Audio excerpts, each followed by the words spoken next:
నాకు సంబంధం ఉందా? గోపీనాథ్ రాజకీయాలకు నాకు సంబంధం ఉందా? గోపీనాథ్ రాజకీయాలు చేస్తున్నా నాకు సంబంధం ఉందా?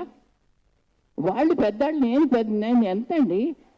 నా వయసు అంతా నేనెంత? నేను ఎందుకంటే వాళ్ళ ఇది రాజకీయం కాదని ఎందుకు చెప్పానంటే మేము వచ్చింది దీనికోసమే.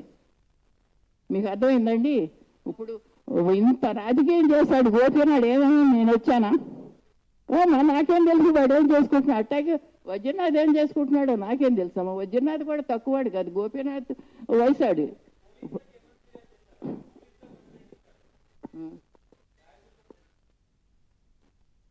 నేను పోలీస్ కంప్లైంట్ ఏమీ పెద్ద ఏమీ లేదు. నా ఇదేంటంటే ఎలా చనిపోయాడు నాకు అనుమానంగా ఉంది. మరణం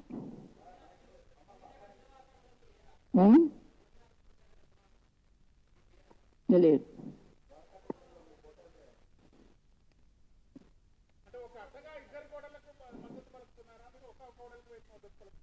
అమ్మా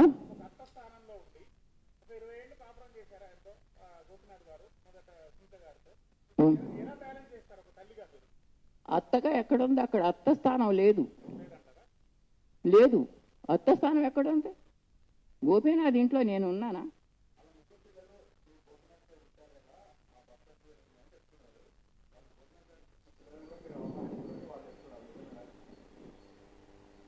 నాకు కొంచెం వినిపిస్తుంది.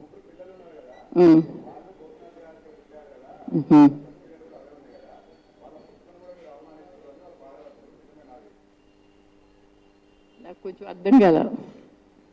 గోపీనాథ్ గారికి 3 పిల్లలు పెట్టారు.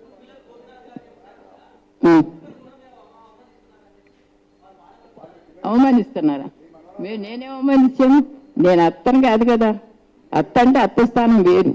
పెండ్లు అంటే వాళ్ళెవరో మనకి తెలియాలి, మనం ఎవరో వాళ్ళకి తెలియాలి. పెళ్లి కొడుకు పెళ్లి కూతురు ఉందంటే వాళ్ళకి అక్క చెల్లెళ్ళు ఎంతమంది, తండ్రి ఏంటి, తల్లి ఏంటి, వ్యవహారం ఏంటి తెలియాలి. వాళ్ళ తండ్రి ఎవరో నాకు తెలియదే. ఇప్పుడు ఆ అమ్మాయికి వెనకాల ఎవరు ఉన్నారో నాకు తెలియదే. వాళ్ళ వెనకాల వాళ్ళ తండ్రి ఎవరో నాకు తెలియదు, వాళ్ళ వ్యవహారం ఏవో నాకు తెలియదు. వాళ్ళ వెనకాల ఎంతమంది అక్క చెల్లెళ్ళు. కుటుంబం అంటే ఇటు 2 ఉండాలి. నా కుటుంబం, నాకు ఇంకో కొడుకు ఉన్నాడు, కోడలు ఉంది, నాకు తమ్ముడు ఉన్నాడు, నాకు 4 మరుదులు ఉన్నారు. ఇది కుటుంబం ఉంది.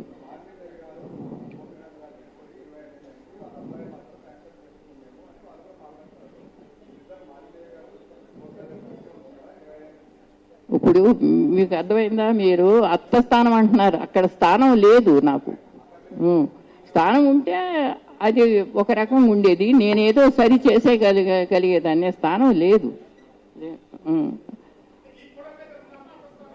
అమ్మా ఎవరి దగ్గర ఎట్లా తగులుతుంది? ఆవిడింట్లో ఉంటే ఎట్లా తగులుతుంది? కాదమ్మా, ఆవిడ అక్కడ వాళ్ళ పుట్టింట్లో ఉంది, అది నాకు ఎక్కడ తగులుతుంది? నాకు అంటే స్థానం నేను దగ్గర ఉండి అంగరంగ వైభవంగా పెళ్లి చేశా కాబట్టి ఆ స్థానం ఉంది.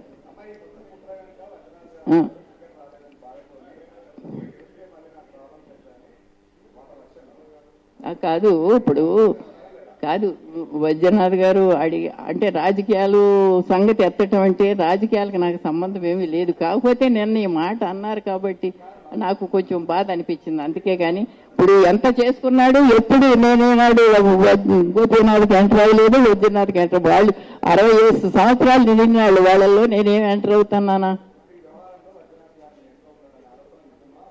అమ్మా?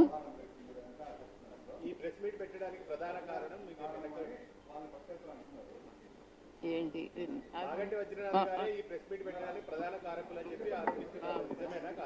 లేదండి, I can answer this same question.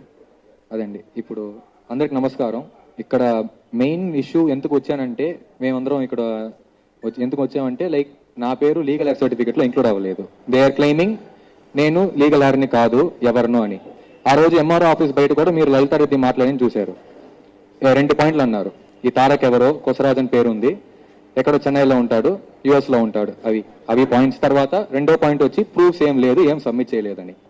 So first of all proofs అంటే నా బర్త్ సర్టిఫికేట్ లో నా పేరు ప్రతిమ్నా అని ఉంటుంది, మా ఫాదర్ నేమ్ ఎం గోపీనాథ్. నా పాస్పోర్ట్ లో కూడా సేమ్ తారక్ ప్రద్యుమ్న చేంజ్ చేసిన తర్వాత తారక్ ప్రద్యుమ్న అని ఉంటుంది కొసరాజు. అండ్ మా ఫాదర్ నేమ్ మాగంటి గోపీనాథ్. నా ఆధార్ కార్డులో కూడా సన్ ఆఫ్ ఎం గోపీనాథ్ అని ఉంటుంది క్లియర్ గా. ఇవన్నీ నా గవర్నమెంట్ ఐడీస్ అన్ని క్లియర్ గా ఉన్నాయి, సబ్మిట్ చేసాం కూడా. తర్వాత ఆ డివోర్స్ డిగ్రీ ఆ కోర్ట్ కాపీ, కోర్ట్ ఇచ్చిన డిగ్రీ వచ్చి దాంట్లో క్లియర్ గా స్టేట్ చేశారు, petition was dismiss by default అని. ఎందుకంటే మా నాన్నగారు అప్పుడు డివోర్స్ అప్లై చేసి ఆయనే రాలేదు. So the court declared that they are still legally wedded and no divorce was granted. So ఆ కాపీ కూడా ఉంది. యాక్చువల్లీ ఆ కాపీ నా దగ్గర, I have it on my phone. And ఆ రోజు ఎంఆర్ ఆఫీస్ లో కూడా సబ్మిట్ చేశాం ఫిజికల్ కాపీ. ఆ రోజు ఏమైందంటే లలిత రెడ్డి గారు చూశారు ఆ కాపీని క్లియర్ గా, చూసేసి అది పాత కాపీ 2002లో ఫైనల్ ఇష్యూ ఇచ్చారు. తర్వాత దాంట్లో కొన్ని అక్షరాలు కనపట్లేదు, చెరిగిపోయినాయి అని చెప్పారు. సరే ఓకే, ఆవిడ వచ్చి అడిగింది ఏమంటే సర్టిఫైడ్ కాపీ సబ్మిట్ చేయండి అని. అప్లై చేసాం, వెంటనే ఆ రోజు అప్లై చేసాం. రేపు వచ్చింది అనుకుంటా, మోస్ట్లీ మండే ఎక్స్పెక్ట్ చేస్తున్నాం. సో అవన్నీ ప్రూఫ్స్ ఉన్నాయి. తర్వాత ఇది మా mother and father wedding pictures, ఇదొకటి. సో ఇది ఒక వెడ్డింగ్ పిక్చర్. అండ్ ఇది విత్ ద హోల్ ఫ్యామిలీ, మా నాన్నమ్మ అండ్ పెద్దనాన్న అందరు కలిసి పెళ్లి చేయించంన హోల్ ఫ్యామిలీ పిక్చర్. అన్ని క్లియర్ గా ఉన్నాయి. సో ఇది మేమన్నీ సబ్మిట్ చేసిన proofs, including court degree and wedding pictures and నా తాలూకా గవర్నమెంట్ ఐడీస్ అన్ని మా నాన్న పేరుతో ఉన్నాయి అన్ని. అండ్ ఇంకో పాయింట్ వచ్చి ఈ తారక్ ఎవరో తెలియదు, కొసరాజు ఉంటుంది అని అంటున్నారు. అయితే ఈ తెలియని తారక్కి ఎందుకు సునీత గారు ఫోన్ చేయాలి? ఆ ఫోన్ చేసిన నా దగ్గర ఉన్న కాల్ రికార్డ్స్ కూడా ఉన్నాయి, ప్రింట్అవుట్స్ ఉన్నాయి. అవి 1 సెకండ్.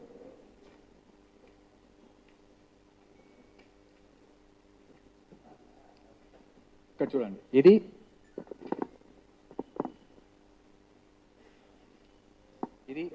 వాట్సాప్ లో చేసిన నా కాల్. ఎందుకంటే నేను యూఎస్ లో ఉంటాను, నా యూఎస్ నంబర్ చేశారు. అండ్ ఇది ఆవిడ పేరు మీకు క్లియర్ గా కనపడుతుంది.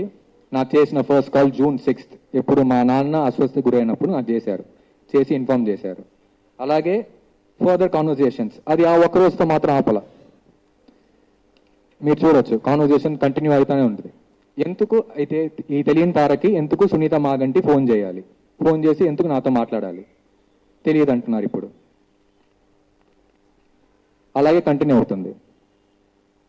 ఇలాగే కంటిన్యూ అయ్యి నాతో ఏం మాట్లాడారంటే ఆఫ్టర్ నాతో జూన్లో ఒకసారి మాట్లాడారు టు ఇన్ఫార్మ్ ద న్యూస్, తర్వాత జూలైలో మాట్లాడారు, తర్వాత ఆగస్ట్లో మాట్లాడారు, సెప్టెంబర్లో కూడా మాట్లాడారు. ఈ కపుల్ ఆఫ్ మంత్స్లో నాతో మాట్లాడారు. One of the important things దాంట్లో మాట్లాడిన టాపిక్ ఏమంటే, నేను అప్పుడు గ్రాడ్యుయేట్ అయిపోయా, మా నాన్న కూడా విజిట్ చేయడానికి ప్లాన్ చేసుకున్నారు, యూఎస్ వీసా తీసుకున్నారు నన్ను విజిట్ చేయడానికి అన్ని. కానీ అన్ఫార్చునేట్లీ ఆయనకి హెల్త్ ఇష్యూస్ అయిపోయి అన్ఫార్చునేట్లీ ఆయన డెత్ అంతా అయిపోయింది ఆ టైంలో అప్పుడు. సో రాలేకపోయారు, అంతా అయింది. సో నేను గ్రాడ్యుయేట్ అయిపోయా, నా నెక్స్ట్ స్టెప్ వచ్చి జాబ్ వెతకటం. అండ్ నా ప్రయత్నాలు అప్పుడు ఉన్నా. ఆవిడే నాకు ఫోన్ చేసి, ఇక్కడ నీ రెజ్యూమే పంపించమ్మా, నువ్వు ఇండియా రావక్కర్లేదు, నేను అక్కడే మీకు ఉద్యోగం ఎదుగుతా, కేటీఆర్ అంకుల్ ఉన్నారు. I'm quoting what she said. నాకు కేటీఆర్ గారికి నాకు